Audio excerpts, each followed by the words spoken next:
Жүсіпбек Аймауытовтың «Ақбілек» романы кітапханамызда бедерлі нүктелі қаріпте жарыққа шықты. «Ақбілек» романы бір ғана қазақ қызының күрделі тағдыры негізінде әлеуметтік төңкерістер тұсында қазақ ауылының өзгеру процесін суреттеген алғашқы қазақ романдарының бірі. Романда көтерілген басты мәселе қазақ қызының тағдыры мен әйел теңсіздігі. Қазан төңкерісінен кейінгі азамат соғысы зардабынан қазақ ауылының тұрмыс-тіршілігі, ақ әскерлердің әрекеті көрініс табады.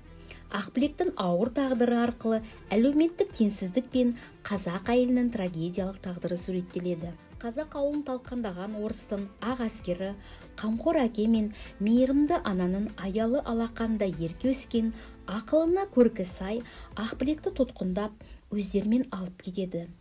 Олар бай, дәулетті, әкесі Мамырбайдың шаңырағын шайқап, қызын құтқармақшы болған анасын атып өлтіреді. Ақ әскер Ақбілекке жаппай қорлық көрсетпекші болғанда, орыстың мұртты офицері құтқарып, өзінің әйелі етеді.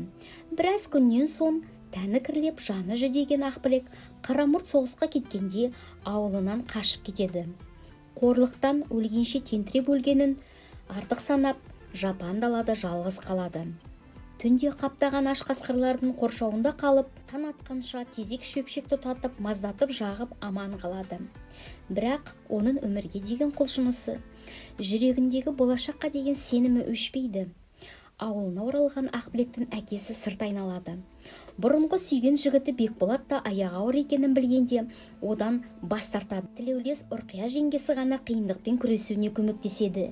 Жеңгесі ішіне қарын байлап, мен де жүктімін деп Қарамұрт офицердің біткен баласын бағып жетілдіреді. Ел көзіне көріне алмай күлкі болған Ақбілек ағасымен қалаға кетіп оқуға түседі. Білім алып, жаңа заманын оқыған, ел сыйлайтын азаматшаға айналады.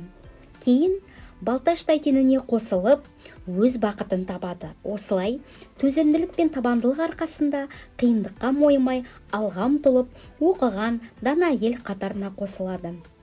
Сіздерге қазақ қызының трагедиялық тағдыры баяндалатын Жүсіпбек Аймауытовтың «Ақбілек» романын оқуға ұсынамын.